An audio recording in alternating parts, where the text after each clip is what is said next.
में ब्रह्मांड को समझने से पहले हम समझते हैं कि इतिहास में कैसे कैसे लोगों ने सोचा, कैसे कैसे वैज्ञानिकों ने सोचा कि ब्रह्मांड कैसे रहा होगा। जैसा आज हम सोचते हैं कि हमारे ब्रह्मांड में सूरज है, चांद है और सितारे हैं, ऐसे ही सन 1400 के आसपास वैज्ञानिक भी यही सोचते थे कि इतना ही, केवल इतना ही है और पृथ्वी जो है इन सब के केंद्र में है, और सूरज चांद और बाकी जितने ग्रह हैं ये सब क्या है, पृथ्वी के चक्कर लगा रहे हैं।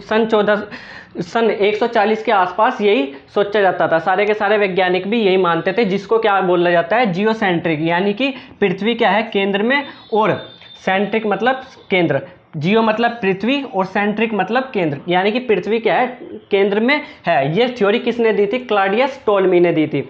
अब सब के सब वैज्ञानिक यही मानते थे कि अर्थ जो है एक जगह पे रुकी हुई है और सूरज और चांद इसके चक्कर लगा रहे हैं। और इस समय के जितने धर्म थे सारे के सारे धर्मों ने भी यही मानना कि पृथ्वी एक जगह पर रुकी हुई है और सूरज चांद और बाकी सारे ग्रह पृथ्वी के चक्कर लगा रहे हैं। जहाँ तक आप देखते होंगे कि इस्लाम में भी आजकल यही माना जाता है, ईसाई भी यही मानते थे और यहूदी लोग भी यही मानते थे कि पृथ्वी एक जगह पर टिकी हुई है। फिर इसके बाद कुछ समय बाद जैसे जैसे समय बीतता, फिर एक महान व्यक्ति आए जिसका नाम था निकोलस कोपरनिकस।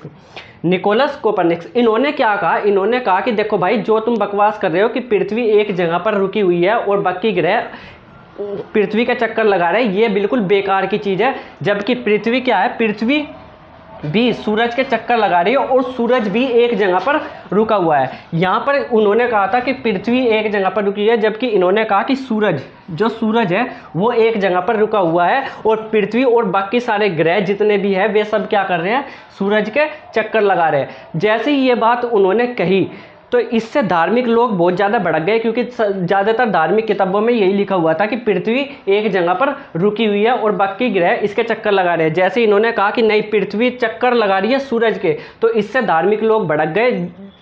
कौन धार्मिक लोग भड़क गए?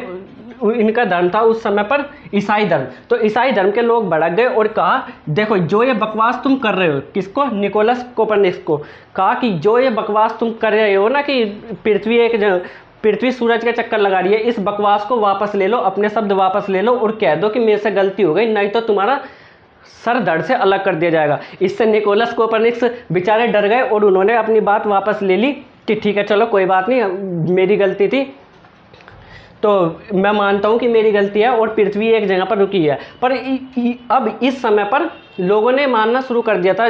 जब वैज्ञानिकों ने, किसी बड़े वैज्ञानिक ने ये बात कही है तो लोग देखेंगे ना इस पर कि हाँ क्या ये बात सच है या नहीं, तो लोगों ने इस बात पर छानबीन करनी शुरू कर दी 1543 के बाद में और कहा कि हाँ चलो, सूरज क्या है, सूरज ही एक जगह पर रुका हुआ है और बाकी के बाकी सारे ग्रह क्या कर रहे हैं, इसके चक्कर लगा रहे हैं। अब तक ये अवधारणा आ चुकी थी जिसको बोलते हैं हेलियोसेंट्रिक। हेलियो का मतलब होता है सूर्य, इसका मतलब है सूर्य, और सेंट्रिक का मतलब होता है केंद्र में, यानी कि सूरज जो है वो केंद्र में है और बाकी सारे ग्रह सूरज के चक्कर लगा रहे हैं।